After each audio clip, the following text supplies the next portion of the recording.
पर्दे के पीछे छुपे बैठे हैं जो मेरे गुरु के साहिबजादों के असल कातिल हैं वो। गुरु साहब ने कोई गल भी अटैक कोई जंग अटैकिंग लड़ी हो नहीं, डिफेंसिव जंग लड़ियां ने। मैं क्लीयर कर देवां लोगों ਨੂੰ ਜਿਹੜੇ ਵਿਦਵਾਨ ਕਹਿੰਦੇ ਨੇ। पर गुरु साहब ये भी कहते हैं जी भी जे कोई बुत की पूजा करता ਉਹਨੂੰ ਕਰਨ ਦਿਓ। नहीं वो करन ਜਦੋਂ पहाड़ ਜਾ ਕੇ ਤੰਗ ਕਰੇ ਤੁਸੀਂ ਫਿਰ ਕੀ ਕਰੋਗੇ? ਗੁਰੂ ਸਾਹਿਬ ਕੀ ਕਰਨਗੇ ਉੱਥੇ? ਔਰ ਸਿੰਘਾਂ ਨੂੰ ਆਖਦੇ ਨੇ ਕਿ ਸਿੰਘੋ ਮੁਸਲਮਾਨਾਂ ਨਾਲ ਰੋਟੀ ਦੀ ਸਾਂਝ ਬਣਾਈ ਰੱਖਿਓ। ਤਾਂ ਕੀ ਇਹ ਮੰਨਿਆ ਜਾਵੇ ਵੀ ਗੁਰੂ ਸਾਹਿਬ ਨੇ ਕਿਹਾ ਸੀ ਵੀ ਬਾਕੀ ਧਰਮਾਂ ਦੇ ਨਾਲ ਸਾਂਝ ਨਾ ਬਣੀ? ਅਖੀਰ 'ਚ ਪਹਾੜੀ ਰਾਜ ਨੇ ਇੱਕ ਚਾਲ ਚੱਲੀ। ਸੂਬੇ ਉਹਨਾਂ ਨੇ ਕਹਾ ਕੇ ਭੇਜਿਆ ਗੁਰੂ ਸਾਹਿਬ ਨੂੰ ਵੀ ਅਸੀਂ ਗਊ ਦੀਆਂ ਕਸਮਾਂ ਖਾਂਦੇ ਹਾਂ। देखो कुछ लोग कहते हैं सिक्खी इस्लाम की कसम खाधी गई, लेकिन उन्होंने जी लिखा मैं वो दस रहा भी असं कस्मां खाने तुसीं खून खराबा बंद हो सकता है अगर तुसीं एक किला छड़ दो। ਤੇ ਜਿਹੜੀ ਉਹ ਕੁਰਾਨ ਸ਼ਰੀਫ ਦੇ ਉੱਤੇ ਇੱਕ ਚਿੱਠੀ ਲਿਖ ਕੇ ਭੇਜੀ ਗਈ ਸੀਗੀ ਜੀ, देखो ਉਹ ਵੀ ਕਸਮ ਖਾਧੀ ਸੀ। औरंगजेब ਇਸ ਲਈ ਕਹਿ ਰਹੇ ਵੀ ਕਿਤੇ ਨਸੀਰ ਜੀ ਆਪਣੇ ਧਰਮ ਨੂੰ ਦਾਗੀ ਹੋਣ ਤੋਂ ਤਾਂ ਨਹੀਂ ਬਚਾ ਰਹੇ। सूबा संत मुजरम है वो भी मुसलमान है। औरंगजेब अगर इस शामिल है तो वो बड़ा पापी है, उड्डा ही मुजरम है। अगर नहीं है ਕੀ ਹੈ ਮਤਲਬ ਕਿ ਤੁਸੀਂ ਨਹੀਂ ਮੰਨਦੇ ਹੋ? नहीं अगर जो नहीं पता ਤਾਂ ਵੀ ਉਹ ਕਸੂਰਵਾਰ ਹੈ। ਇਹ ਲਿਖਦਾ ਇਤਿਹਾਸਕਾਰ ਵੀ ਉਹਨੇ ਕਿਹਾ ਭੜਕਾਉਂਦੇ ਹੋਏ ਕਿ ਹਜ਼ੂਰ ਸੱਪ ਦੇ ਬੱਚੇ ਸਪੋਲੀਏ ਹੁੰਦੇ ਨੇ। ਇਹ ਮੈਂ ਨਰਿੰਦਰ ਸਿੰਘ ਭਲੇ ਨੇ ਲਿਖਿਆ ਜੀ। ਇਹ ਸੱਪ ਬਣਨਗੇ ਤੇ ਵੱਡਾ ਦੁੱਖ ਦੇਣਗੇ, ਇਹ ਸ਼ਬਦ ਉਹਨਾਂ ਦੇ ਨੇ। ਹਾਂ ਠੀਕ ਹੈ ਨਾ। ਇਸ ਲਈ ਇਹਨਾਂ ਨੂੰ ਹੁਣੇ ਹੀ ਖਤਮ ਕਰ ਦੇਣਾ ਚਾਹੀਦਾ ਹੈ। ਠੀਕ ਹੈ ਨਹੀਂ? ਪਰ ਇੱਕ ਉਹ ਵੀ ਰਾਜਾ ਸੀ, ਉਹ ਰਾਜਾ ਵੀ ਰਿਸ਼ਵਤ ਖਾਂਦਾ ਸੀ, ਵਜ਼ੀਰ ਖਾਂ। ਅੱਜ ਨਹੀਂ ਖਾ ਰਿਹਾ ਹੈ। ਅੱਜ ਐਮਪੀ ਤੁਸੀਂ ਕਰੋੜਾਂ ਰੁਪਏ ਦੇ ਕੇ ਜਦ ਮਰਜ਼ੀ ਆਪਣਾ ਜੋੜ ਲਓ। ਅਗਰ ਸਾਡੀ ਕੋਈ ਗੱਲ ਕੁਰਾਨ ਔਰ ਹਦੀਸ ਨਾਲ ਟਕਰਾਵੇ, ਸਾਡੀ ਗੱਲ ਕੰਧ ਪਰ ਮਾਰ ਦਿਓ, ਕੁਰਾਨ ਹਦੀਸ ਦੀ ਫੜ ਲਿਓ। ਇਹੀ ਮੈਂ ਸਿੱਖ ਵਿਦਵਾਨਾਂ ਨੂੰ ਕਹਿਣਾ।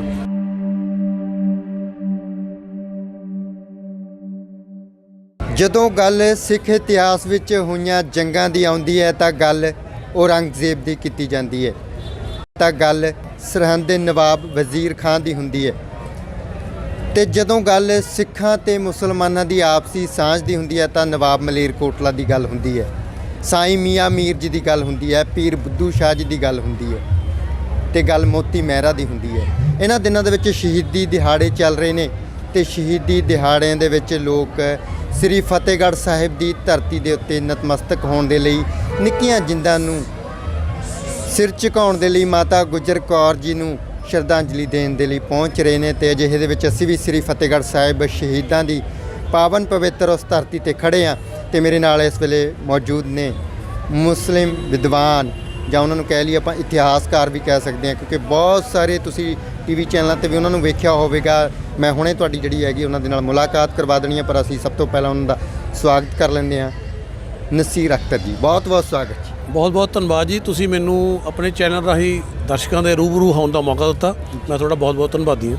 ਨਸੀਰ ਜੀ, ਆਹ ਦਿਨ ਸ਼ਹੀਦੀ ਦਿਹਾੜਿਆਂ ਦੇ ਚੱਲ ਰਿਹਾ, ਜੇ ਮੈਂ ਗੱਲ ਜੰਗਾਂ ਤੋਂ ਸ਼ੁਰੂ ਕਰੀਏ ਤਾਂ ਤੁਸੀਂ ਕਿਵੇਂ ਵੇਖਦੇ ਹੋ, ਜਾਂ ਇੱਕ ਮੁਸਲਿਮ ਹੋਣ ਦੇ ਨਾਤੇ ਤੁਸੀਂ ਇਹਨਾਂ ਸਾਰਿਆਂ ਨੂੰ, ਕਿਉਂਕਿ ਮੁਗਲਾਂ ਦੇ ਨਾਲ ਸਿੱਧੀ ਲੜਾਈ ਹੁੰਦੀ ਹੈ ਜੀ, ਕਿਵੇਂ ਦੇਖਦੇ ਹੋ ਸਰ? ਦੇਖੋ, ਇਹ ਇੱਕ ਅਟੱਲ ਸੱਚਾਈ ਹੈ ਕਿ ਜਿਹੜਾ ਇਤਿਹਾਸ ਹੁੰਦਾ ਉਹ ਕੌਮਾਂ ਦੀ ਜਿੰਦ ਜਾਨ ਹੁੰਦਾ ਜੀ, ਤੇ ਇਸ ਨੂੰ ਕਦੇ ਵੀ ਝੁਟਲਾਇਆ ਨਹੀਂ ਜਾ ਸਕਦਾ। ਪਰ ਜਿੱਥੇ ਸੱਚਾਈ ਤੇ ਆਧਾਰਿਤ ਇਤਿਹਾਸ ਇੱਕ ਚਾਨਣ ਮੁਨਾਰਾ ਹੈ ਜੀ, ਉੱਥੇ ਹੀ ਇਸ ਦਾ ਵਿਗੜਿਆ ਹੋਇਆ ਰੂਪ ਅਰਥਾਤ ਇਤਿਹਾਸਿਕ ਘਟਨਾਵਾਂ ਭਰਿਆ ਇਤਿਹਾਸ ਇੱਕ ਵਿਸਫੋਟਕ ਹੈ, ਜਿਹੜਾ ਪੁੱਤਾਂ ਨੂੰ ਕੁਪੁੱਤ ਬਣਾਉਂਦਾ ਹੈ ਤੇ ਕੌਮਾਂ ਵਿੱਚ ਸਜਰੀਆਂ ਦੁਸ਼ਮਣੀਆਂ ਖੜੀਆਂ ਹੋਣ ਦਾ ਕਾਰਨ ਬਣ ਜਾਂਦਾ ਹੈ।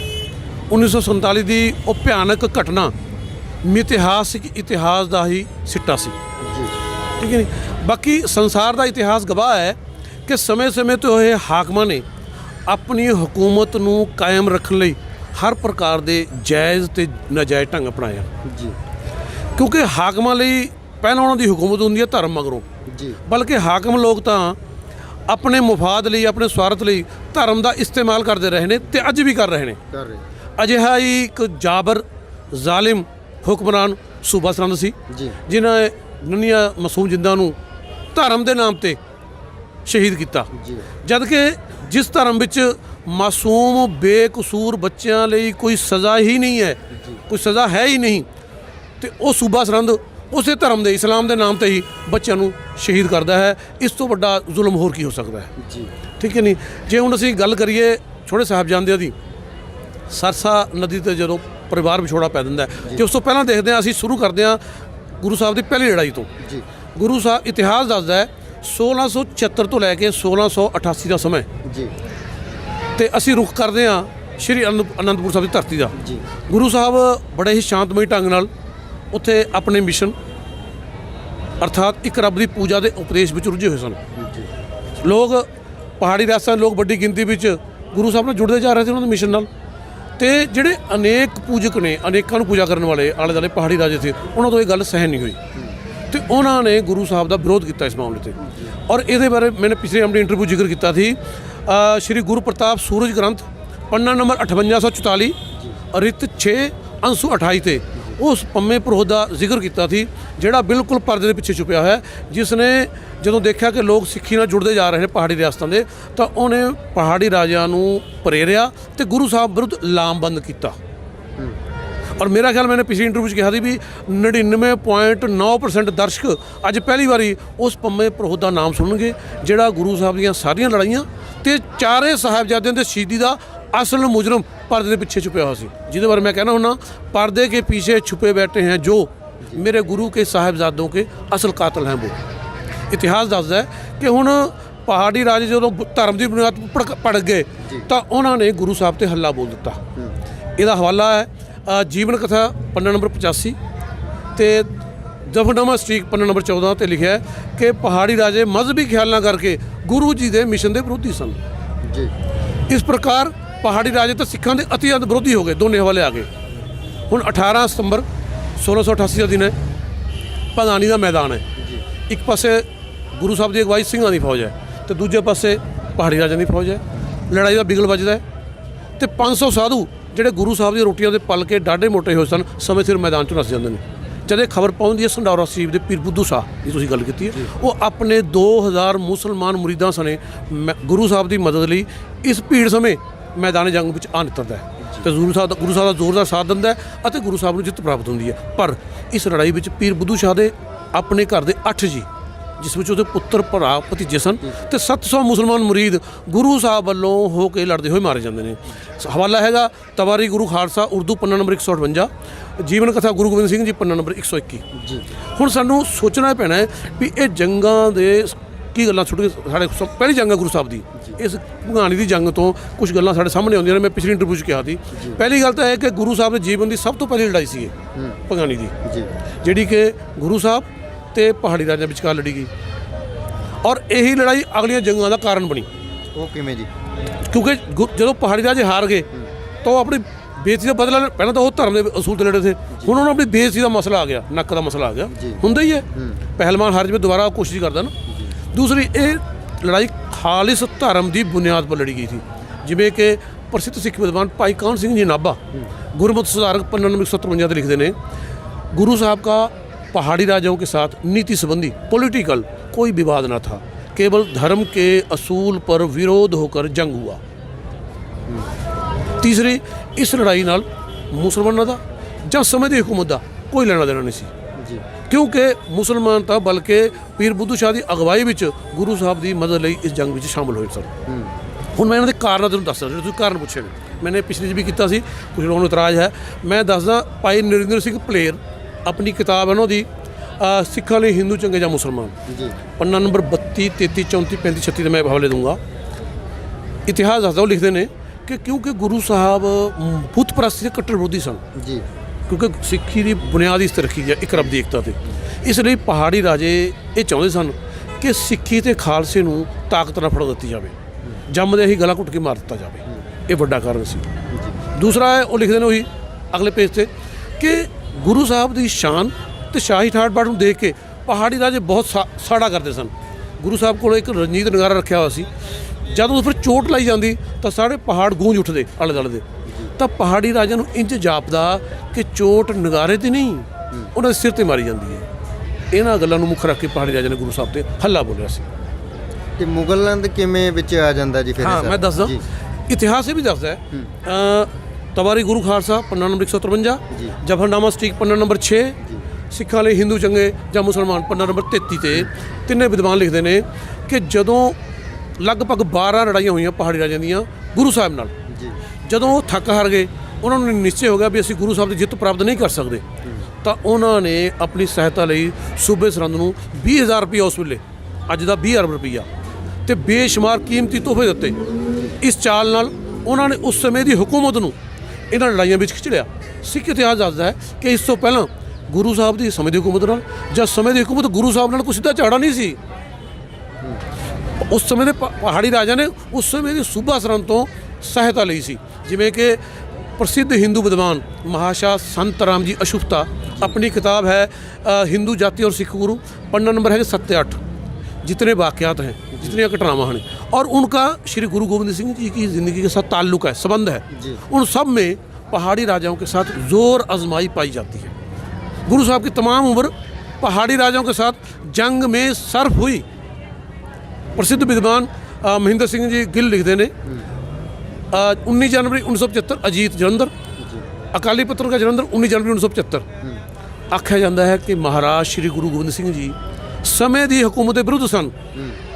ये गलत है, गुरु साहब समय की हुकूमत के विरुद्ध नहीं सन। ये कहना कि आप मुसलमानों नफरत करते सन, पहले झूठ नालों भी वड्डा झूठ है। मैं नहीं कि मैं तो इतिहास दस रहा सिख का, सिख धर्म का, सिख इतिहास का। मैं अपनी तरफों किसी मुसलमान विद्वान का नहीं गल करूँगा। तो जदों हुण पहाड़ी राजा ने उदों मदद मंगी तो सूबा सरहंद पैसा दिता गया उन्होंने। वो एक फरौती, मैं कहना फरौती लैके जिवें बदमाश काम करते हैं, बड़े लोग अपने विरोधियों ਨੂੰ ਮਰਵਾਉਂਦੇ ਨੇ, ਉਹ ਪੈਸਾ ਲਾ ਕੇ ਜੰਗ 'ਚ ਆ ਗਿਆ। ਤੇ ਹੁਣ ਸੂਬੇ ਸਰਹੰਦ ਦੇ ਰਲਣ ਨਾਲ ਪਹਾੜੀ ਰਾਜਾਂ ਦਾ ਪੱਲਾ ਭਾਰੀ ਹੋ ਗਿਆ। ਤੇ ਉਹਨਾਂ ਨੇ 2001 ਦਸੰਬਰ 1601 1701 ਚ ਉਹਦੇ 'ਚ ਜਾ ਕੇ ਰਿਹਾ ਆਪਣੇ ਦਸੰਬਰ 'ਚ ਉਹਨਾਂ ਨੂੰ ਉਹਦੇ 'ਚ ਸ਼੍ਰੀ ਅਨੰਦਪੁਰ ਸਾਹਿਬ ਦੇ ਕਿਲੇ ਨੂੰ ਜਾ ਕੇ ਰਿਹਾ ਜੀ। ਪਹਾੜੀ ਰਾਜੇ ਕਿਲਾ ਛੱਡਣ ਲਈ ਕਿਹਾ ਜਾਂਦਾ। ਹਾਂ, ਪਹਾੜੀ ਰਾਜੇ ਪਲੱਸ ਸੂਬਾ ਸਰਹੰਦ ਦੀ ਫੌਜਾਂ ਸ਼੍ਰੀ ਅਨੰਦਪੁਰ ਸਾਹਿਬ ਦੇ ਕਿਲੇ ਨੂੰ ਜਾ ਕੇ ਰਿਹਾ ਤੇ 3 ਸਾਲ ਤੱਕ ਲੜਾਈਆਂ ਚੱਲਦੀਆਂ ਰਹੀਆਂ ਜੀ। ਖੂਨ ਖਰਾਬਾ ਹੁੰਦਾ ਰਿਹਾ। ਅਖੀਰ 'ਚ ਪਹਾੜੀ ਰਾਜਾ ਨੇ ਜਿਹੜਾ ਨਿਰਦੇਸ਼ ਸਿੰਘ ਭਲੇਰ ਲਿਖਦੇ ਨੇ ਆਪਣੀ ਕਿਤਾਬ 'ਚ, ਮੈਂ ਉਹਨਾਂ ਦੇ ਸਵਾਲ ਕੋਡ, ਅਖੀਰ 'ਚ ਪਹਾੜੀ ਰਾਜਾ ਨੇ ਇੱਕ ਚਾਲ ਚੱਲੀ। ਸੂਬੇ ਉਹਨਾਂ ਨੇ ਕਹਾ ਕੇ ਭੇਜਿਆ ਗੁਰੂ ਸਾਹਿਬ ਨੂੰ ਵੀ ਅਸੀਂ ਗਊ ਦੀਆਂ ਕਸਮਾਂ ਖਾਂਦੇ ਹਾਂ। देखो कुछ लोग कहते हैं सिक्खी इस्लाम की कसम खाधी गई, लेकिन उन्होंने जी लिखा मैं वो दस रहा भी असं कसमां खाने तुसीं खून खराबा बंद हो सकता है अगर तुसीं ये किला छड़ दो। जी कुरान शरीफ के उत्ते एक चिट्ठी लिख के भेजी गई सी जी, देखो भी कसम खाधी सी नहीं। गल सुनो, देखो वो मैंने अज भी सवेरे गल की थी, सुखप्रीत सिंह उद्धव ने लिखा है जी, ठीक है नहीं।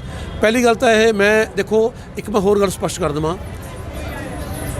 सूबा सरहंद इन्हां शहीदियां लई मुजरम है।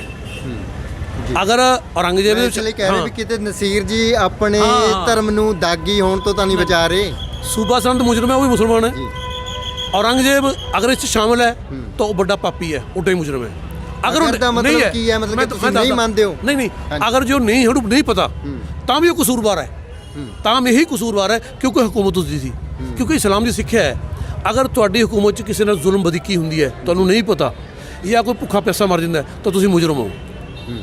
क्योंकि मैं एक इतिहासिक घटना सुनाना, हज़रत इस्लाम जो दूसरे खलीफा होने हज़रत उमर, उन्होंने हुकूमत 22 लाख मुरब्बा मील 'ਚ फैली हुई थी, जबकि जिन्होंने सिकंदर आजम कहा जाता है अलेक्जेंडर, वो सिर्फ 17 लाख मुरब्बा मील 'ਚ हुकूमत थी। उस समय दोवें सुपर पावर उन्होंने अधीन थी और रात को गश्त करते होंगे थे भी कोई दुखी सुखी है। एक दिन देखा उन्होंने मदीने तो बाहर शहर तो जंगल च कि एक अग जल रही है, वो अपने गुलाम लैके उत्थे पहुँचे तो देखा भी 2 बच्चे ने रो रहे हैं, माता एक तो चूल्हे पर कुछ रखा होया। उन्होंने पूछा माता की गल, बच्चे क्यों रो रहे, कहे भुखे ने, कि चूल्हे देखिए कि मैं पानी रखा होया, मेरे को खाने कुछ नहीं, मैं दूरों सफ़र करके आई, मेरे पति की डैथ होगी, मैंने सोचा भी मेरे बादशाह ने अमीर ने उन्होंने तो अपना कुछ वजीफा लवा लूँगी, रात होगी मैंने रुकना पै गया। तो इस रही मैं बच्चों पानी उबाल के बहला रही हाँ भी ये समझ खाना बन रहा है तो सौ जाएंगे तो सवेरे असीं पेश हो जाएंगे। फौरन हज़रत उमर वापस मुड़े, बैतुलमाल चाहे समान चक्या और नौकर ने कहा मेरे पिठ पर रख दे बोरी। नौकर ने कहा मैं सेवादार हाँ, कहा नहीं तू मेरा बोझ नहीं चक सकना उत्थे पर लोग मेरी जिम्मेदारी है, मेरे मोढ़े ते रख। वो जाके खाना बनाते हैं अपने हत्थ नाल। वो दसदा इतिहास करके जो फूका मार रहे थे उन्होंने दाड़ी जो धुआं निकल रहा थी। 22 लाख मुरब्बा मील का मालक है। तो जो खाना तैयार हो गया, बच्चों माता जी ने कहा मेरे बच्चों को खाना खिला दो, तो एक साइड पर खड़े हो गए नौकर को लैके अपने गुलाम को कहा मैं इसलिए खड़ा होया मैं बच्चों को रोंदा देखा है, मैं इन्होंने हसदा होया देखना चाहता। जो जान लगे तो माता ने कहा भी तू था इस लायक भी साडा अमीर हुंदा। वो कहते उमर नूं की पता है, कहते फिर साडा अमीर क्यों बने, साडी खैर खबर नहीं रख सकता। समझे नहीं, अगर वो खैर खबर नहीं रखी वो रात 'ਚ जुल्म होया तां भी वो कसूरवार है। ਅਗਰ ਉਹਦੀ ਸਹਿਮਤੀ ਸੀ ਤਾਂ ਬਹੁਤ ਬੜਾ ਜ਼ਾਲਿਮ ਇਸ ਹੈ। ਚੀਜ਼ ਨੂੰ ਤੁਸੀਂ ਮਿਥਿਹਾਸ ਮੰਨਦੇ ਹੋ ਜਾਂ ਇਤਿਹਾਸ? ਕਿਉਂਕਿ ਬਹੁਤ ਸਾਰੇ ਲਿਖਦੇ ਨੇ ਵੀ ਜਦੋਂ ਗੁਰੂ ਸਾਹਿਬ ਨੂੰ ਕਿਲ੍ਹਾ ਆਨੰਦਗੜ੍ਹ ਛੱਡਣ ਲਈ ਕਿਹਾ ਗਿਆ ਤਾਂ ਇੱਕ ਚਿੱਠੀ ਕੁਰਾਨ ਦੇ ਉੱਤੇ ਲਿਖ ਕੇ ਭੇਜੀ ਗਈ ਸੀਗੀ ਔਰੰਗਜ਼ੇਬ ਦੇ ਵੱਲੋਂ। ਮੈਂ ਵੀ ਪੜ੍ਹਿਆ। ਦੇਖੋ, ਪਹਿਲੀ ਗੱਲ ਤਾਂ ਇਹ ਹੈ, ਉਸ ਵੇਲੇ ਔਰੰਗਜ਼ੇਬ 1688 ਤੋਂ ਲੈ ਕੇ 90 ਤੋਂ ਲੈ ਕੇ ਉਹ 17-18 ਸਾਲ ਉਧਰ ਹੀ ਰਿਹਾ, ਉਧਰ ਆਇਆ ਹੀ ਨਹੀਂ ਉਰੇ, ਦੱਖਣ 'ਚ ਲੜਦਾ ਰਿਹਾ, ਉੱਥੇ ਉਹਦੀ ਮੌਤ ਹੋਈ ਹੈ। ਪਹਿਲਾਂ ਲੋਕਾਂ ਨੂੰ ਇਹ ਨਹੀਂ ਪਤਾ, ਠੀਕ ਹੈ ਜੀ। ਦੂਸਰੀ ਗੱਲ ਜਿਹੜੀ ਹੈ, ਉਸ ਵੇਲੇ ਕੋਈ ਮੋਬਾइल और टेलीफोन नहीं थे। तीसरी गल कोई वायरलेस नहीं थी, हवाई जहाज नहीं थे, महीने लग जाते थे, ठीक है ना। तो तीसरी गल ये है भी ਜਿਹੜੀ ਇਹਦੇ ਬਾਰੇ ਹੈ, ਉਹ ਮੈਨੂੰ ਕਿਸੇ ਨੇ ਕਿਹਾ ਵੀ ਉਹ ਪਿਆ ਉੱਥੇ ਇੰਗਲੈਂਡ 'ਚ ਪਿਆ ਕੁਰਾਨ ਸ਼ਰੀਫ। ਦੇਖੋ, ਜਿਹੜੀ ਗੱਲ ਆਪਾਂ ਸਬੂਤ ਚਾਹੀਦਾ, ਕਾਨੂੰਨ ਸਬੂਤ ਮੰਗਦਾ, ਮੈਂ ਉਹਨੂੰ ਬਰੇ ਨਹੀਂ ਕਰਦਾ। ਅਗਰ ਉਹ ਤਾਂ ਵੈਸੇ ਵੀ ਮੁਜਰਮ ਹੈ, ਕਸੂਰਵਾਰ ਹੈ, ਉਹਦੀ ਹੁਕਮ 'ਚ ਹੋਇਆ। ਪਰ ਇਹ ਇਤਿਹਾਸ ਕਿਤੇ ਮਿਲਦੀ ਨਹੀਂ, ਕਿਉਂਕਿ ਇਤਿਹਾਸ 'ਚ ਬਹੁਤ ਸਾਰਾ ਇਤਿਹਾਸ ਜੋੜ ਦਿੱਤਾ ਗਿਆ। ਇਹ ਯਾਦ ਰੱਖਿਓ, ਜਿਹੜੇ ਇਤਿਹਾਸਕਾਰ ਹੁੰਦੇ ਨੇ ਨਾ, ਉਹ ਸਮੇਂ ਦੇ ਹਕੂਮਤਾਂ ਦੇ ਪ੍ਰਭਾਵ ਹੇਠ ਹੁੰਦੇ ਨੇ। ਇਸ ਲਈ ਸਮੇਂ ਦੇ ਹਾਕਮਾਂ ਦੁਆਰਾ ਹਮੇਸ਼ਾ ਹੀ ਇਤਿਹਾਸ ਵਿੱਚ ਛੇੜਛਾੜ ਕੀਤੀ ਜਾਂਦੀ ਰਹੀ ਹੈ, ਅੱਜ ਵੀ ਕੀਤੀ ਜਾ ਰਹੀ ਹੈ। ਇਹ ਤੁਹਾਨੂੰ ਮੰਨਣਾ ਪਊਗਾ ਵੀ ਅੱਜ ਵੀ ਇਤਿਹਾਸ ਨਾਲ ਛੇੜਛਾੜ ਕੀਤੀ ਜਾਂਦੀ ਹੈ। ਮੈਂ ਅਕਸਰ ਕਹਿਣਾ ਹੁੰਦਾ, ਇੱਕ ਸੱਚੇ ਸਿੱਖ ਲਈ ਗੁਰਬਾਣੀ ਕਸਵੱਟੀ ਹੈ, ਇਤਿਹਾਸ ਨਹੀਂ। ਹੁਣ ਇਤਿਹਾਸ ਦੀ ਜਿਹੜੀ ਘਟਨਾ ਗੁਰਬਾਣੀ ਦੀ ਕਸਵੱਟੀ 'ਤੇ ਖਰੀ ਉਤਰਦੀ ਹੈ, ਉਹ ਸਾਡੇ ਲਈ ਮੰਨਣਯੋਗ ਹੈ। ਪਰ ਇਤਿਹਾਸ ਦੀ ਜਿਹੜੀ ਘਟਨਾ ਗੁਰਬਾਣੀ ਦੀ ਕਸਵੱਟੀ 'ਤੇ ਖਰੀ ਨਹੀਂ ਉਤਰਦੀ, ਗੁਰਬਾਣੀ ਨਾਲ ਮੇਲ ਨਹੀਂ ਖਾਂਦੀ, ਜਾਂ ਗੁਰਬਾਣੀ ਦੇ ਉਲਟਾ ਹੈ, ਭਾਵੇਂ ਉਸ ਨੂੰ ਬਿਆਨ ਕਰਨ ਵਾਲੇ 100 ਸਿੱਖ ਇਤਿਹਾਸਕਾਰ ਕਿਉਂ ਨਾ ਹੋਣ, ਉਹ ਸਾਡੇ ਲਈ ਮੰਨਣਯੋਗ ਨਹੀਂ ਹੋ ਸਕਦੀ। ਕਿਉਂਕਿ ਇੱਕ ਸੱਚੇ ਸਿੱਖ ਲਈ ਹਰ ਹਾਲਤ ਵਿੱਚ ਗੁਰਬਾਣੀ ਅੱਗੇ ਸਿਰ ਨਿਭਾਉਣਾ ਹੀ ਜ਼ਰੂਰੀ ਹੈ। ਅੱਛਾ, ਹੁਣ ਇਤਿਹਾਸ ਕਿਵੇਂ ਹੁੰਦਾ, ਮੈਂ ਤੁਹਾਨੂੰ ਦੱਸਦਾ। ਇਤਿਹਾਸਿਕ ਲੈਕਚਰ ਪੰਨਾ ਨੰਬਰ 316 ਤੇ ਇੱਕ ਅੰਗਰੇਜ਼ ਉਹ ਸਿੱਖ ਵਿਦਵਾਨ ਲਿਖਦੇ ਨੇ। ਇਤਿਹਾਸਿਕ ਲੈਕਚਰ ਪੰਨਾ ਨੰਬਰ 316 ਤੇ ਅੰਗਰੇਜ਼ ਲਿਖਾਰੀਆਂ ਦੀ ਇਹ ਨੀਤਿਕ ਚਾਰ ਰਹੀ ਹੈ ਕਿ ਹਿੰਦੁਸਤਾਨੀ ਬਾਦਸ਼ਾਹਾਂ, ਰਾਜਿਆਂ, ਨਵਾਬਾਂ ਨੂੰ ਭੈੜੇ ਰੂਪ ਵਿੱਚ ਪੇਸ਼ ਕੀਤਾ ਜਾਵੇ ਤਾਂ ਕਿ ਲੋਕ ਉਹਨਾਂ ਤੋਂ ਘਿਰਨਾ ਕਰਨ ਤੇ ਅੰਗਰੇਜ਼ੀ ਰਾਜ ਨੂੰ ਤਰਜੀਹ ਦੇਣ। ਕਿਉਂਕਿ ਇਹ ਵੀ ਸੱਚਾਈ ਹੈ ਕਿ ਅੰਗਰੇਜ਼ਾਂ ਨੇ ਭਾਰਤ 'ਤੇ ਰਾਜ ਕਰਦੇ ਸਮੇਂ ਜੋ ਇਤਿਹਾਸ ਤਿਆਰ ਕਰਵਾਏ, ਉਸ ਵਿੱਚ ਇਤਿਹਾਸਿਕ ਸੱਚਾਈਆਂ ਨੂੰ ਦਰਜ ਕਰਨ ਦੀ ਥਾਂ ਆਪਣੇ ਸਿਆਸੀ ਹਿੱਤਾਂ ਨੂੰ ਵਧੇਰੇ ਮੁੱਖ ਰੱਖਿਆ ਤੇ ਦੁਸ਼ਭਾਵਨਾਵਾਂ ਤੋਂ ਪ੍ਰੇਰਿਤ ਮਨਘੜਤ ਇਤਿਹਾਸਿਕ ਘਟਨਾਵਾਂ ਪਰ ਇਤਿਹਾਸ ਤਿਆਰ ਕਰਵਾਇਆ ਤਾਂ ਕਿ ਭਾਰਤੀਆਂ ਤੇ ਵਿਸ਼ੇਸ਼ ਕਰਕੇ ਸਿੱਖ ਮੁਸਲਮਾਨ ਏਕਤਾ ਨੂੰ ਅਨੇਕਤਾ ਵਿੱਚ ਬਦਲਿਆ ਜਾ ਸਕੇ, ਜੋ ਕਿ ਉਹਨਾਂ ਦੇ ਰਾਜ ਲਈ ਹਾਨੀਕਾਰਕ ਸੀ। ਜੀ, ਤੇ ਜਿਵੇਂ ਹੁਣ ਤੁਸੀਂ ਚਲੋ ਇਹ ਕਿਤੇ ਨਾ ਕਿਤੇ ਲਗੋਬਾ ਤੁਸੀਂ ਕਹਿੰਦੇ ਹੋ ਵੀ ਇੱਕ ਪੈ ਗਿਆ, ਜਾਂ ਮਿਥਿਹਾਸ ਨੂੰ ਕਹਿੰਦੇ ਹੋ ਵੀ ਇਹ ਚਾਲਾਂ ਦੇ ਤਹਿਤ ਹੋਇਆ ਸਾਰਾ ਕੁਝ, ਹੈ ਨਾ ਜੀ। ਪਰ ਜੇ ਜ਼ਫਰਨਾਮਾ ਜਿਹੜਾ ਗੁਰੂ ਸਾਹਿਬ ਲਿਖਦੇ ਆ, ਉਹ ਕਿਸ ਕਾਰਨ ਕਰਕੇ? ਹਾਂ, ਜ਼ਫਰਨਾਮਾ ਇਹ ਲਿਖਿਆ, ਦੇਖੋ ਉਹਦਾ ਸ਼ਲੋਕ ਦੇਖੋ। ਮੈਨੂੰ ਅਫਸੋਸ ਇਸ ਗੱਲ ਦਾ ਵੀ ਅੱਜ ਦਾ ਅਕਸਰ ਸਿੱਖ ਵਿਦਵਾਨ ਜਾਂ ਸਿੱਖ ਲੋਕ ਫਾਰਸੀ ਨਹੀਂ ਜਾਣਦੇ, ਜਦ ਕਿ ਗੁਰੂ ਸਾਹਿਬ ਦੀ ਅਕਸਰ ਬਾਣੀ ਫਾਰਸੀ 'ਚ ਹੈ। ਜਿਵੇਂ ਕੋਈ ਲਿਖਦੇ ਨੇ, ਮਨਮ ਕੁਸ਼ਤਨਮ ਕੋਹੀਆ ਪੁਰਫਿਤਨ, ਕਿ ਉਹ ਬੁੱਤ ਪ੍ਰਸਤਨ ਮਨ ਬੁੱਤ ਸ਼ਿਕਨ। ਮੈਂ ਲਫ਼ਜ਼ੀ ਅਰਥ ਕਰਦਾ, ਮਨਮ ਮੇਰੀਆਂ, ਕੁਸ਼ਤਨਮ ਲੜਾਈਆਂ ਨੇ, ਕੋਹੀਆ ਪਹਾੜੀਆਂ ਨਾਲ, ਪੁਰਫਿਤਨ ਜਿਹੜੇ ਫਸਾਦਾਂ ਨਾਲ ਭਰੇ ਹੋਏ ਨੇ, ਕਿ ਉਹ ਫਸਾਦ ਬਾਰ-ਬਾਰ ਅਟੈਕ ਕਰ ਰਹੇ ਨੇ। ਔਰ ਮੈਂ ਇੱਥੇ ਗੱਲ ਕਲੀਅਰ ਕਰਦਾ, ਮੈਨੂੰ ਪਿਛਲੇ ਇੰਟਰਵਿਊ ਪੁੱਛਿਆ ਗਿਆ ਸੀ ਕਿ ਗੁਰੂ ਸਾਹਿਬ ਜਦੋਂ ਲੋਕਾਂ ਦੂਸਰੇ ਧਰਮ ਵਾਲੀ ਕੁਰਬਾਨੀ ਦਿੰਦੇ ਨੇ, ਕਿਸੇ ਧਰਮ ਦੇ ਵਿਰੋਧੀ ਕਿਵੇਂ ਹੋ ਸਕਦੇ ਨੇ, ਠੀਕ ਹੈ ਨਹੀਂ। ਗੁਰੂ ਸਾਹਿਬ ਨੇ ਕੋਈ ਗੱਲ ਵੀ ਕੋਈ ਜੰਗ ਅਟੈਕਿੰਗ ਲੜੀ ਹੋਣੀ, ਡਿਫੈਂਸਿਵ ਜੰਗਾਂ ਲੜੀਆਂ ਨੇ। ਮੈਂ ਕਲੀਅਰ ਕਰ ਦੇਵਾਂ ਲੋਕਾਂ ਨੂੰ, ਜਿਹੜੇ ਵਿਦਵਾਨ ਕਹਿੰਦੇ ਨੇ ਤੁਹਾਡੇ ਪਰ ਕੋਈ ਆ ਕੇ ਹਮਲਾ ਕਰੇ, ਤੁਸੀਂ ਹੱਥ ਭਰ ਕੇ ਖੜੋਗੇ, ਬਚਾਓ ਨਹੀਂ ਕਰੋਗੇ। ਫਤਿਹ ਸ਼ਾਹ ਕੋਪਾ ਤਬ ਰਾਜਾ, ਲੋ ਪਰਾ ਹਮਸੋ ਬਿਨ ਕਾਜਾ, ਬਚਿੱਤਰ ਨਾਟਕ। ਫਤਿਹ ਸ਼ਾਹ ਆਕਰਣ ਫੌਜ ਲੈ ਕੇ ਗੁਰੂ ਸਾਹਿਬ ਪਰ ਆ ਗਿਆ। ਇਸ ਪ੍ਰਕਾਰ ਪਹਾੜੀ ਰਾਜੇ ਦਾ ਸਿੱਖਾਂ ਦੇ ਅਤਿਅੰਤ ਵਿਰੋਧੀ ਹੋ ਗਏ। ਜ਼ਫਰਨਾਮਾ ਸਟ੍ਰੀਕ ਪੰਨਾ ਨੰਬਰ 14 ਉੱਤੇ ਮਤਲਬ ਕਿ ਪਹਿਲ ਨਹੀਂ ਕੀਤੀ ਗੁਰੂ ਸਾਹਿਬ, ਕੋਈ ਜੰਗ ਨਹੀਂ ਪਹਿਲ ਕੀਤੀ। ਮੈਂ ਚੈਲੰਜ ਕਰਦਾ, ਜਿਹੜੇ ਵਿਦਵਾਨ ਕਹਿੰਦੇ ਨੇ ਗੁਰੂ ਸਾਹਿਬ ਨੇ ਸਾਰੀਆਂ ਜੰਗਾਂ ਡਿਫੈਂਸਿਵ ਲੜੀਆਂ ਨੇ।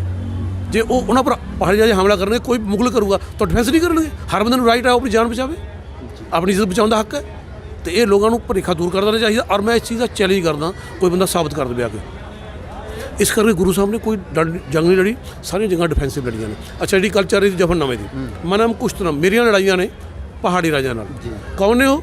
ਪੁਰਫਿਤਨ, ਜਿਹੜੇ ਫਸਾਦਾਂ ਨਾਲ ਭਰੇ ਹੋਏ ਨੇ, ਮਤਲਬ ਛੇੜਾਂ ਕਰਦੇ ਆ ਰਹੇ ਨੇ। ਹੁਣ ਉਹ ਕਹਿੰਦੇ ਨੇ, ਇੱਕ ਦੱਸਿਆ ਗੁਰੂ ਸਾਹਿਬ ਨੇ ਮੇਰੀ ਲੜਾਈਆਂ ਕਿਹਨਾਂ ਨੇ। ਦੂਸਰੀ ਗੱਲ ਕਹਿ ਰਹੇ ਨੇ ਰੀਜ਼ਨ ਕੀ ਹੈ ਲੜਾਈਆਂ ਦਾ, ਕਿ ਉਹ ਬੁੱਤ ਪ੍ਰਸਤਨ, ਕਿਉਂਕਿ ਮੂਰਤੀ ਪੂਜਕ ਨੇ। ਪਰ ਗੁਰੂ ਸਾਹਿਬ ਇਹ ਵੀ ਕਹਿੰਦੇ ਆ ਜੀ ਵੀ ਜੇ ਕੋਈ ਬੁੱਤ ਦੀ ਪੂਜਾ ਕਰਦਾ ਉਹਨੂੰ ਕਰਨ ਦਿਓ। ਨਹੀਂ, ਉਹ ਕਰਨ, ਜਦੋਂ ਪਹਾੜੀ ਜਾ ਕੇ ਤੰਗ ਕਰੇ ਤੁਸੀਂ ਫਿਰ ਕੀ ਕਰੋਗੇ? ਗੁਰੂ ਸਾਹਿਬ ਕੀ ਕਰਨਗੇ ਉੱਥੇ? ਤੁਸੀਂ ਕੀ ਕਰਦੇ? ਕਿ ਉਹ ਬੁੱਤ ਪ੍ਰਸਤਨ ਮਨ ਬੁੱਤ ਸ਼ਿਕਨ, ਕਹਿੰਦੇ ਮੈਂ ਮੂਰਤੀਆਂ ਨੂੰ ਤੋੜਨ ਵਾਲਾ ਹਾਂ, ਭਾਵੇਂ ਕਿ ਮੈਂ ਮੂਰਤੀ ਪੂਜਾ ਦਾ ਖੰਡਨ ਕਰਦਾ। ਇੱਥੇ ਇਹ ਮੈਨੇ ਸ਼ਬਦੀ ਅਰਥ ਕੀਤੇ ਨੇ। ਹੁਣ ਮੈਂ ਤੁਹਾਨੂੰ ਦੱਸਦਾ, ਭਾਈ ਕਾਨ ਸਿੰਘ ਨਾਭਾ ਗੁਰਮਤਿ ਸੁਧਾਰਕ ਦੇ ਪੰਨਾ ਨੰਬਰ 153 ਇਹਦਾ ਅਰਥ ਕੀ ਕਰਦੇ ਨੇ। ਉਸ ਪਵਿੱਤਰ ਵਾਕ ਦੇ ਅਰਥ ਕਰਦੇ ਹੋ ਲਿਖਦੇ ਨੇ, ਗੁਰੂ ਸਾਹਿਬ ਫਰਮਾਉਂਦੇ ਨੇ, ਮੈਂ ਫਸਾਦ ਸੇ ਬਰੇ ਹੋਏ ਪਹਾੜੀਆਂ ਕੋ ਮਾਰਨੇ ਵਾਲਾ ਹੂੰ। ਮੈਂ ਨਹੀਂ ਕਰ ਰਿਹਾ। ਇਹ ਸਿੱਖ ਇਤਿਹਾਸਕਾਰਾਂ ਨੂੰ ਪੁੱਛੋ। क्यों? क्योंकि वो मूर्ति पूजक हैं और मैं मूर्तियों का तोड़ने वाला हूँ। भाव ये है कि मैं मूर्ति पूजा का खंडन करता हूँ। जी। इस कथन से साफ मालूम होता है कि गुरु साहब का पहाड़ी राजाओं के साथ नीति संबंधी कोई विवाद न था, केवल धर्म के असूल पर विरोध होकर जंग हुआ। और मैं एक सवाल थोड़े को करना, गुरु साहब ने 13 लड़ाइयाँ हो चुकी ने जी। ਭੰਗਾਣੀ ਤੋਂ ਲੈ ਕੇ ਚਮਕੌਰ ਦੀ ਗੜੀ 'ਚ ਦੋਵੇਂ ਸਾਹਿਬਜ਼ਾਦੇ ਸਾਹਮਣੇ ਸ਼ਹੀਦ ਹੋਏ ਨੇ, ਵੱਡੇ ਹੋਏ ਨੇ, 37 ਸਿੰਘ ਸ਼ਹੀਦ ਹੋਏ ਨੇ ਸਾਹਮਣੇ। ਤੇ ਗੁਰੂ ਸਾਹਿਬ ਨਿਕਲ ਕੇ ਜਾਂਦੇ ਨੇ ਉੱਥੋਂ, ਕਿੱਥੇ ਆ ਕੇ ਰੁਕਦੇ ਨੇ? ਇੱਕ ਮੁਸਲਮਾਨ ਦੇ ਘਰੇ, ਮੌਲਵੀ ਪੀਰ ਮੁਹੰਮਦ ਦੇ ਪਰੇ, ਜ਼ਿਲ੍ਹਾ ਲੁਧਿਆਣਾ, ਤਹਿਸੀਲ ਸਮਰਾਲਾ ਦੇ ਪਿੰਡ ਬਹਿਲੋਰ ਭੁਗੇਪੁਰ ਵਿਖੇ। ਔਰ ਉੱਥੇ ਮੈਂ ਪਿਛਲੀ ਇੰਟਰਵਿਊ 'ਚ ਕਿਹਾ ਸੀ ਕਿ ਗੁਰੂ ਸਾਹਿਬ ਉੱਥੇ ਰੁਕਦੇ ਨੇ, ਆ ਕੇ ਖਾਣਾ ਖਾਂਦੇ ਨੇ, ਭੋਜਨ ਕਰਦੇ ਨੇ, ਔਰ ਸਿੰਘਾਂ ਨੂੰ ਆਖਦੇ ਨੇ ਕਿ ਸਿੰਘੋ ਮੁਸਲਮਾਨਾਂ ਨਾਲ ਰੋਟੀ ਦੀ ਸਾਂਝ ਬਣਾਈ ਰੱਖਿਓ। ਹਰਿੰਦਰ ਸਿੰਘ ਯੂਕੇ ਲਿਖਦੇ ਨੇ ਮਾਸਕ ਅਖਬਾਰ ਫਰਾਨ, ਕਿਉਂ ਹੁਣ ਪਤਾ ਸੀ ਜਾਨੀ ਜਾਨ ਤੇ ਵੀ ਇੱਕ ਦੌਰ ਆਊਗਾ ਤੀਜੇ ਹੱਥ ਵੱਲੋਂ ਸਾਡੇ ਅੰਦਰ ਨਫ਼ਰਤ ਦੀ, ਕੂੜ ਦੀ, ਝੂਠ ਦੀ ਦੀਵਾਰ ਖੜੀ ਕੀਤੀ ਜਾਊਗੀ।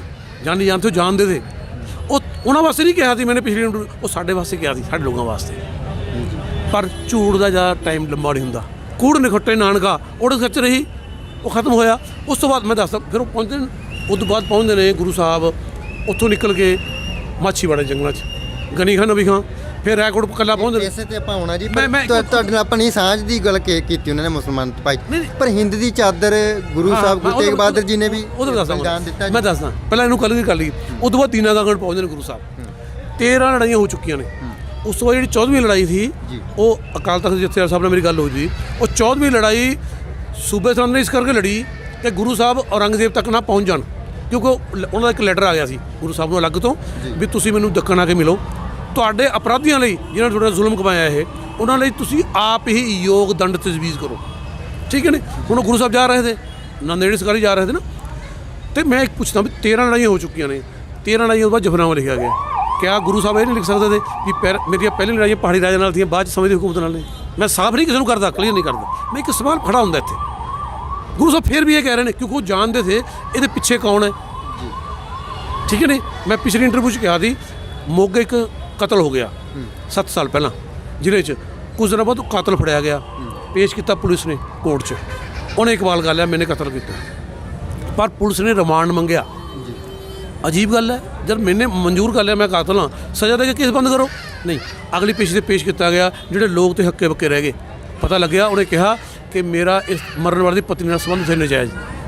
ਉਹਨੇ ਆਪਣੇ ਰਸਤੇ ਤੋਂ ਸਾਫ਼ ਕਰਾਉਣ ਵਾਸਤੇ ਆਪਣੇ ਪਤੀ ਨੂੰ ਇਹ ਕਤਲ ਕਰਵਾਇਆ ਹੈ। ਜੇ ਉਹਨੂੰ ਪਿਛਲੀ ਪੇਸ਼ੀ 'ਤੇ ਸਜ਼ਾ ਦੇ ਦਿੱਤੀ ਜਾਂਦੀ ਤਾਂ ਅਸਲ ਕਾਤਲ ਜਿਹੜੀ ਮਰਨ ਵਾਲੇ ਦੀ ਪਤਨੀ ਸੀ, ਮਰਨ ਵਾਲੇ ਦੀ, ਪਰਦੇ ਪਿੱਛੇ ਰਹੇ। ਇਸੇ ਤਰ੍ਹਾਂ ਹੀ ਮੈਂ ਕਹਿਣਾ ਇਹ ਹੋਇਆ ਜ਼ਰੂਰ ਹੈ, ਲੇਕਿਨ ਪਿੱਛੇ ਕੋਈ ਹੋਰ ਬੈਠੇ ਤੇ। ਠੀਕ ਹੈ ਜੀ। ਹੁਣ ਤੁਸੀਂ ਆਓ, ਗੁਰੂ ਸਾਹਿਬ 3 ਗਰੁੱਪ ਬਣ ਗਏ ਸਰਸਾ ਨਦੀ 'ਤੇ।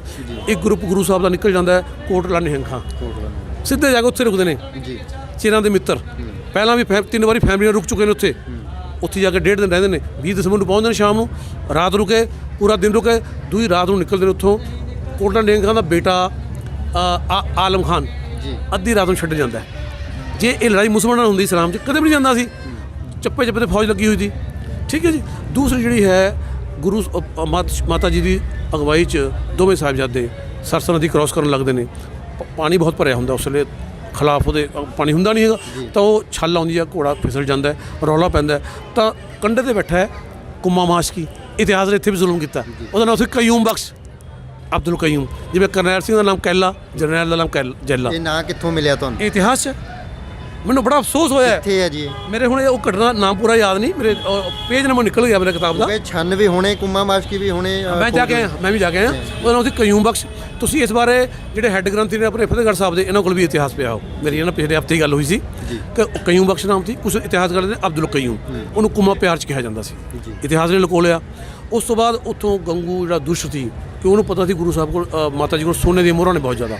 ਉਹ ਲਾਲਚ 'ਚ ਉਹਨਾਂ ਨੂੰ ਧੋਖੇ ਨਾਲ ਲਿਆਇਆ ਕਿ ਮੈਂ ਤੁਹਾਨੂੰ ਗੁਰੂ ਸਾਹਿਬ ਕੋਲ ਲੈ ਕੇ ਚੱਲਦਾ, ਲੇਕਿਨ ਉਹ ਗੁਰੂ ਸਾਹਿਬ ਕੋਲ ਲੈ ਕੇ ਆਪਣੇ ਪਿੰਡ ਸਿਹੋੜੀ ਲਿਆਇਆ। ਸਾਰਾ ਵਾਕਿਆ ਰਾਤ ਨੂੰ ਪਏ ਨੇ, ਬੱਚੇ ਸੋ ਗਏ, ਤੇ ਮਾਤਾ ਜੀ ਨੀਂਦ ਕਿੱਥੇ ਆਊਗੀ? ਕੱਲ੍ਹ ਤਖਤ 'ਤੇ ਅੱਜ ਉਹ ਤੇ ਉਹਨੇ ਸੋਚਿਆ ਵੀ ਮਾਤਾ ਜੀ ਸੋ ਗਏ, ਬੋਰੀਆਂ ਚੋਰੀ ਕੀਤੀਆਂ, ਕਹਿ ਦਿੱਤਾ ਚੋਰ ਚੋਰ। ਮਾਤਾ ਜੀ ਕਹਿੰਦੇ ਗੰਗੂ ਪੁੱਤ, ਫਿਰ ਵੀ ਕਹਿੰਦੇ ਨੇ ਪੁੱਤ ਜੇ ਤੈਨੂੰ ਮੋਹਰਾਂ ਦੀ ਲੋੜ ਸੀ ਤੂੰ ਮੰਗ ਕੇ ਲੈਣ ਦਾ। ਕੱਲ੍ਹ ਵਿਗੜ ਗਿਆ, ਕਹਿੰਦਾ ਮੈਨੂੰ ਚੋਰ ਕਹਿੰਦੇ ਹੋ, ਮੈਂ ਤੁਹਾਨੂੰ ਸਵੇਰੇ ਦਾ ਬਦਲਾ ਦੱਸੂਗਾ। ਸਵੇਰੇ ਉਹ ਗਿਆ ਕੋਤਵਾਲ ਕੋਲ, ਗ੍ਰਿਫਤਾਰ ਕਰਾਤਾ। ਹੁਣ ਆਉਂਦੀ ਹੈ ਅਗਲੀ ਅਸਲ ਸ਼ੁਰੂ ਗੱਲ, ਜਿਹੜੀ ਮੈਂ ਅਕਸਰ ਬਿਆਨ ਕਰਦਾ। ਇਹ ਲਿਖਦੇ ਨੇ ਭਾਈ ਨਰਿੰਦਰ ਸਿੰਘ ਭਲੇਰ, ਸਿੱਖਾਂ ਲਈ ਹਿੰਦੂ ਚੰਗੇ ਜਾਂ ਮੁਸਲਮਾਨ, ਪੰਨਾ ਨੰਬਰ 36 ਤੇ 37 ਜੀ। ਠੀਕ ਹੈ ਕਿ ਸੂਬੇ ਸਰਹੰਦ ਦੀ ਕਚਹਿਰੀ 'ਚ ਸਾਹਿਬਜ਼ਾਦਿਆਂ ਨੂੰ ਪੇਸ਼ ਕੀਤਾ ਜਾਂਦਾ ਹੈ। ਸੂਬਾ ਸਰਹੰਦ ਕਹਿੰਦਾ ਹੈ, ਜਿਹੜੀ ਤੁਸੀਂ ਗੱਲ ਕਰ ਰਹੇ ਹੋ ਵੀ ਇਸਲਾਮੀ ਸ਼ਰ੍ਹਾ ਅਨੁਸਾਰ ਧਰਮ ਨੂੰ ਇਸਤੇਮਾਲ ਕਰਨ ਦੀ ਕੋਸ਼ਿਸ਼ ਕਰ ਰਹੇ ਹਨ ਨਾ ਜੀ।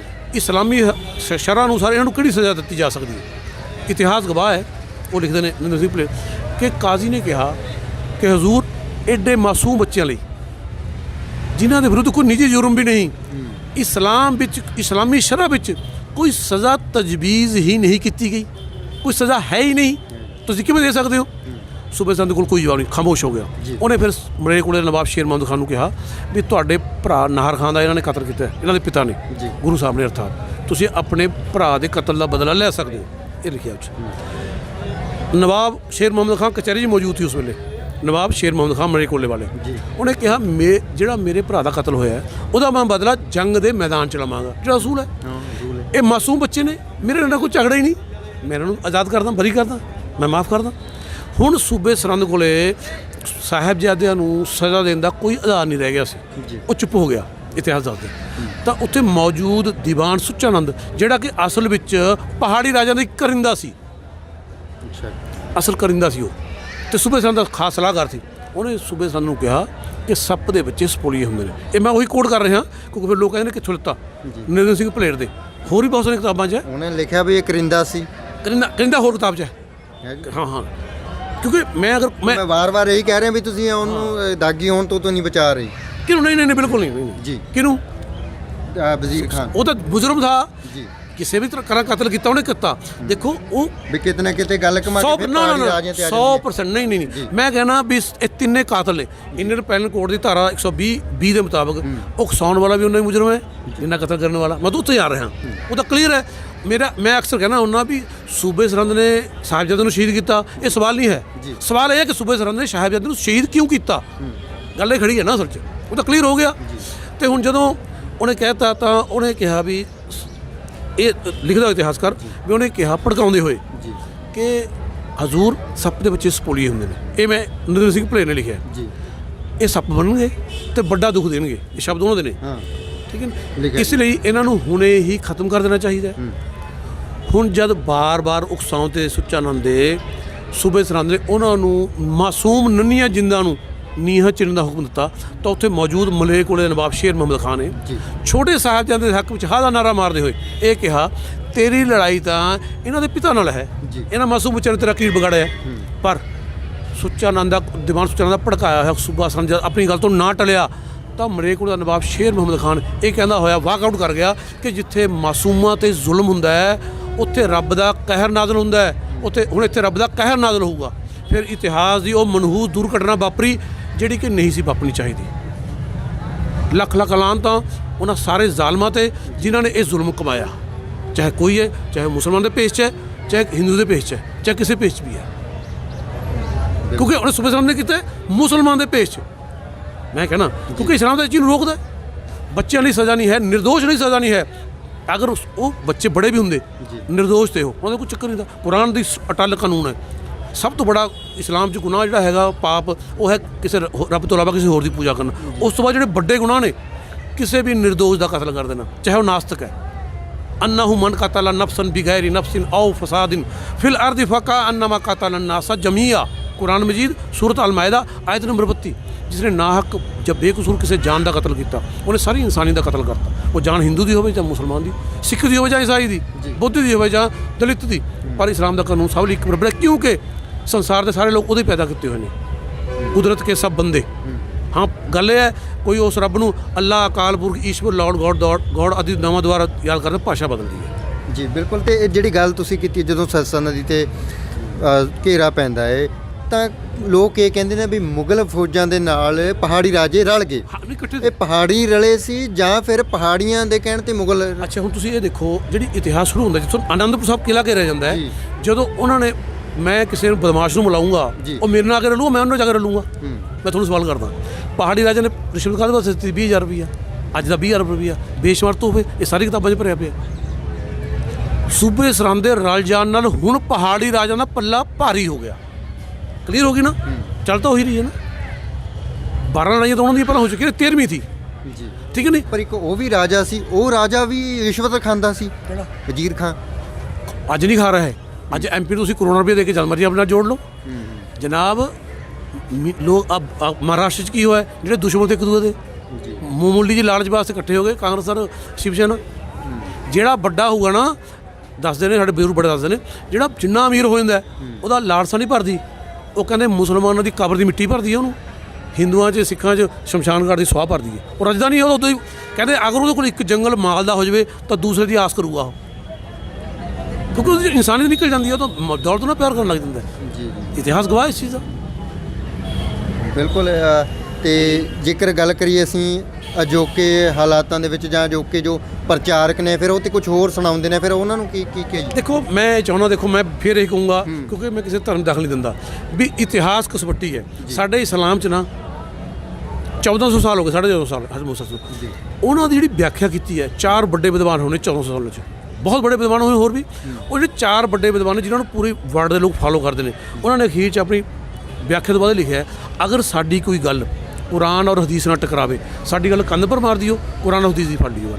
ਇਹੀ ਮੈਂ ਸਿੱਖ ਵਿਦਵਾਨਾਂ ਨੂੰ ਕਹਿਣਾ, ਅਗਰ ਕੋਈ ਗੱਲ ਗੁਰਬਾਣੀ ਨਾਲ ਟਕਰਾਉਂਦੀ ਹੈ ਜੀ ਤਾਂ ਉਹਨੂੰ ਕੰਧ ਪਰ ਮਾਰ ਦੇਣਾ ਚਾਹੀਦਾ, ਚਾਹੇ ਉਹ ਕਿੱਡਾ ਬੜਾ ਵਿਦਵਾਨ ਹੈ, ਗੁਰਬਾਣੀ ਦੀ ਗੱਲ ਨੂੰ ਫੜਨਾ ਚਾਹੀਦਾ। ਇਹ ਇੱਕ ਅਸੂਲ ਦੀ ਗੱਲ ਹੈ ਜੀ। ਤੁਸੀਂ ਇੱਕ ਗੱਲ ਕਹੀ ਸੀ ਵੀ ਗੁਰੂ ਸਾਹਿਬ ਨੇ ਕਿਹਾ ਸੀ ਵੀ ਮੁਸਲਮਾਨਾਂ ਦੇ ਨਾਲ ਸਿੱਖੋ ਸਾਂਝ ਬਣਾ ਕੇ ਰੱਖਿਓ, ਤਾਂ ਕੀ ਇਹ ਮੰਨਿਆ ਜਾਵੇ ਵੀ ਗੁਰੂ ਸਾਹਿਬ ਨੇ ਕਿਹਾ ਸੀ ਵੀ ਬਾਕੀ ਧਰਮਾਂ ਦੇ ਨਾਲ ਸਾਂਝ ਨਾ ਬਣੀ? ਨਹੀਂ, ਉਹ ਜੇ ਉੱਥੇ ਉਹ ਜਿਹੜੀ ਗੱਲ ਕਹਿ ਰਹੀ ਮੈਂ ਤਾਂ ਉਹਦੀ ਗੱਲ ਕਰ ਰਿਹਾ, ਕਿਉਂ ਮੈਂ ਆਪਣੇ ਕੋਲੋਂ ਕੁਝ ਨਹੀਂ ਕਰ ਰਿਹਾ, ਸਿੱਖ ਵਿਦਵਾਨ ਦੀ ਗੱਲ ਕਰ ਰਿਹਾ, ਭਾਈ ਹਰਿੰਦਰ ਸਿੰਘ ਯੂਕੇ ਵਾਲਿਆਂ ਦੀ। ਬਿਲਕੁਲ। ਸੋ ਇਹ ਸਨ ਨਸੀਰ ਅਖਤਰ ਜੀ, ਜਿਨ੍ਹਾਂ ਦੇ ਵੱਲੋਂ ਟਿੱਪਣੀਆਂ ਹਵਾਲੇ, ਹਾਲਾਂਕਿ ਇਹਨਾਂ ਦੇ ਵੱਲੋਂ ਪੰਨਾ ਨੰਬਰ ਵੀ ਦੱਸੇ ਗਏ ਨੇ, ਪਰ ਕਿਤੇ ਨਾ ਕਿਤੇ ਹੁਣ ਇਹ ਜਿਹੜੀ ਗੱਲਬਾਤ ਹੋਈ ਹੈ, ਬਹੁਤ ਸਵਾਲ ਉਠਾਉਣਗੇ ਲੋਕ, ਬਹੁਤ ਸਾਰਾ ਕੁਝ ਕਹਿਣਗੇ, ਪਰ ਅਸੀਂ ਇਹੀ ਕਹਿੰਦੇ ਆ ਕਿ ਜਿਹੜੇ ਹਵਾਲੇ ਇਹਨਾਂ ਨੇ ਦਿੱਤੇ ਆ ਉਹਨਾਂ ਨੂੰ ਜ਼ਰੂਰ ਖੋਜਿਆ ਜਾਵੇ।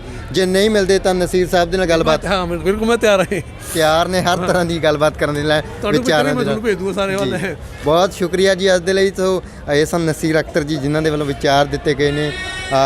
ਮੈਂ ਫਿਰ ਕਹਿ ਦੇਵਾਂ ਕਿ ਲਗਾਤਾਰ ਇਹਨਾਂ ਨੇ ਪੰਨੇ ਨੰਬਰ ਦੱਸੇ ਨੇ ਵੀ ਇੰਨੇ ਪੰਨੇ ਤੇ ਇਹ ਬੁੱਕ ਹੈ, ਇਹ ਉਹਨਾਂ ਦੇ ਜਿਹੜੇ ਇਤਿਹਾਸਕਾਰ ਨੇ, ਰਾਈਟਰ ਨੇ, ਤਾਂ ਉਹਨਾਂ ਨੂੰ ਜ਼ਰੂਰ ਖੋਜਿਆ ਜਾਵੇ ਤੇ ਇਸ ਦੇ ਉੱਤੇ ਆਪਣੀ ਰਾਏ ਜ਼ਰੂਰ ਦਿੱਤੀ ਜਾਵੇ।